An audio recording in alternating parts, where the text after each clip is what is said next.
Persuading people to take the actions we want can be hard. Our teams and clients are bombarded with thousands of messages every single day. But there is a way for you to get above the noise. Stories. This is the Stories with Traction podcast, and I'm your host, Matt ZAUN. Join my guests and me as we unpack the power of storytelling. We'll talk about topics like leadership, sales, and marketing, all through the lens of strategic storytelling. Enjoy this episode. Today, I'm going to be discussing a topic that I have never talked about on the Stories with Traction podcast before, so it is a first. Back in November, I was speaking in Rockville, Maryland, and I ran into a gentleman named Shaun, and Shaun shared with me many aspects of elder care that I had never heard of before. And I thought it was very timely because I cannot tell you how many times I've asked someone, "Hey, how are you doing?"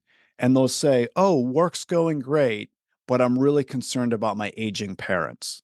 So I wanted to have Shaun on to dive into different aspects of elder care, some resources people can connect with to just understand the industry and what to do about aging parents or even themselves.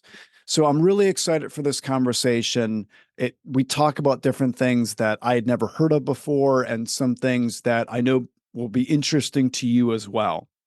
Today, I'm joined by Shaun Toomey, Vice President of Strategic Partnerships for Care Advantage, and we are going to dive into the world of elder care. Shaun, welcome to the Stories with Traction podcast. Hey, Matt. Thanks for having me. Glad to be here.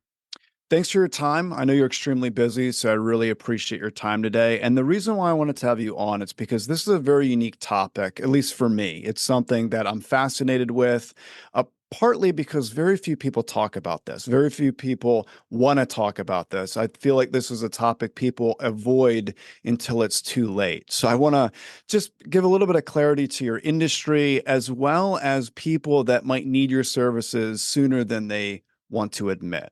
So I want to talk about elder care, and I want to start off by talking about individuals who have been extremely successful in their life. So whether they're C-suite or VPs and they've worked their guts out, they have amassed, whether it's a small fortune or teams of people that listen to them, and they have had an impact, and a lot of them are pouring into their communities through nonprofit work. So they've done great things.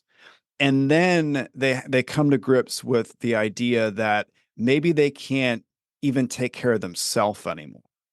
So can you walk us through just the mental load that it takes to transition from being very successful into having to reach out to your industry for care?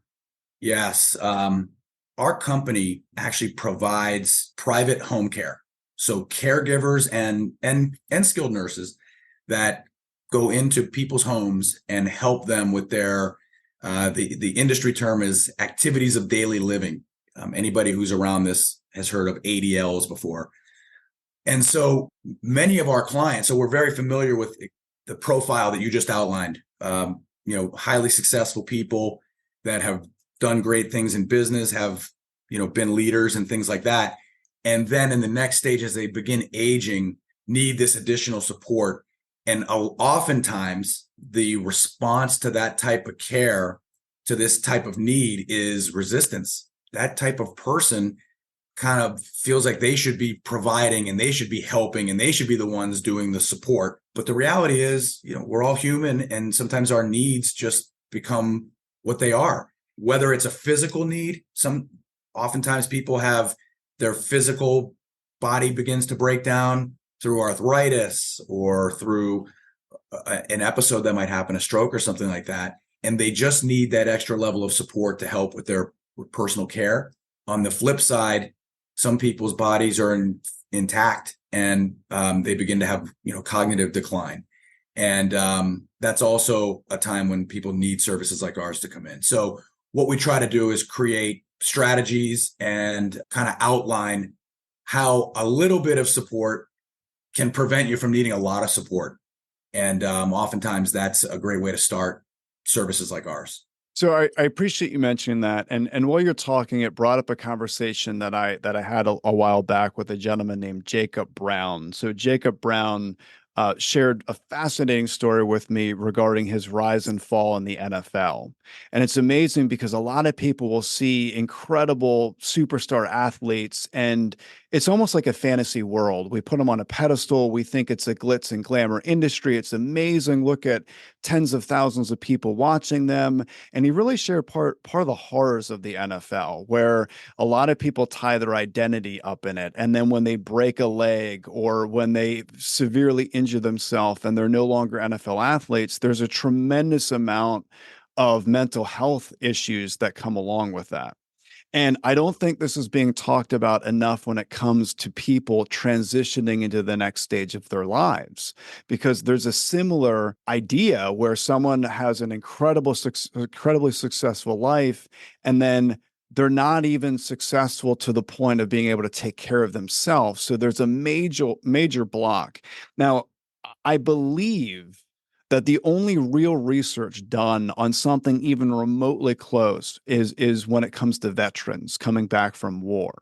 Very few studies have been put out regarding transitioning someone from successful to being retired to needing home care. So Yeah. a lot of it falls, I'm guessing, on the adult child. You know, you had mentioned to me a few times that it's not uncommon for an adult child to be the one contacting. So for anyone listening that might be hearing the initial start of this conversation thinking, "Oh, I'm way off from needing any kind of home care." Well, maybe their parents do. So what would be like some points of action that you would give to someone that if if this situation is thrown at them, what would the adult child do to start the process of getting their parent into one of your services? That's a frequent situation. And by the way, we've cared for former NFL players, Oh, wow. because there's physical needs there. And then oftentimes, it's a very violent sport, but then there's also the CTE that's happened. And they've done a lot of studies on that. And that's that dementia. It's a form of dementia, really. Those folks really need help. So we're familiar with that as well. But back to what you were saying. Yeah, it's sometimes a scenario will be where mom and dad live in an apartment, or they've downsized from, their home to an apartment, or they still live in their original home. And over the holiday season or on a visit, the family will come to spend time with their parents or their loved ones, and they'll start to recognize some things that look unusual. And if I'm speaking to the adult child, I'm talking about food that's rotting away in the refrigerator, kind of an unkempt home, like stains on the clothes, like not really, dad's usually a sharp dresser or mom's usually a sharp dresser, and they're kind of wearing sweatpants and the same thing over and over again, and it's not really that clean. Medications out on the table, that don't look like in order, and just a general unkemptness. And so that's unusual for their parents. And when people see that, oftentimes we'll get a call where the adult's son or daughter will say, I was visiting my parents over the holidays and I noticed this. Just having an awareness of what's going on in the home and not being in denial about it. I think that's a big part of it as well, both for the client and for their children. They don't want to offend their parents or anything. So you don't have to say anything, but I think you were asking what the next step is. You can either make contact with a company like a home care company like ours, but there's also a really great industry that's sprung up over the last 20 years. And it was formerly known as geriatric care management. The industry's rebranded itself as aging life care managers now. But what they really are typically social workers or nurses, and they really understand family dynamics. They really understand social work, so they know how to address kind of challenging issues and things like that. But in addition to that, they have made themselves a care coordination resource. When somebody reaches out to them, a geriatric care manager or an aging life care manager, and gives them the scenario, one of their team members can meet with that family and give advice on ways to address the issue or find a resource for them, whether it's a caregiver or a physical therapist or some other need, durable medical equipment, which would be a walker or a wheelchair or things like that. So we frequently recommend reaching out to care managers. We call them for resources because they really do they're great resources. And so I strongly recommend families consult with a care manager. That's really good advice, and I appreciate you mentioning that. I find it interesting that there's been a reoccurring theme that I've noticed recently, where I go to an event, I'm asking people how they're doing, and they'll say, "Oh, work's going great, but I'm really stressed about my parents. They're not doing well." And what's fascinating to me is a lot of this is coming from Gen Xers. So their parents are starting to age. They never thought that they would need to be dealing with this. They're in that quote unquote sandwich generation where basically they're taking care of young kids and now they're trying to take care of their older parents. And can you just point light to this, that they're not alone? Like, there's a lot of people that are experiencing this. We have an aging population. Can you just speak to just how large of an industry this is and how many people, may need care like this in the future? So there's a few things that first, let me say to the listeners, you are definitely not alone.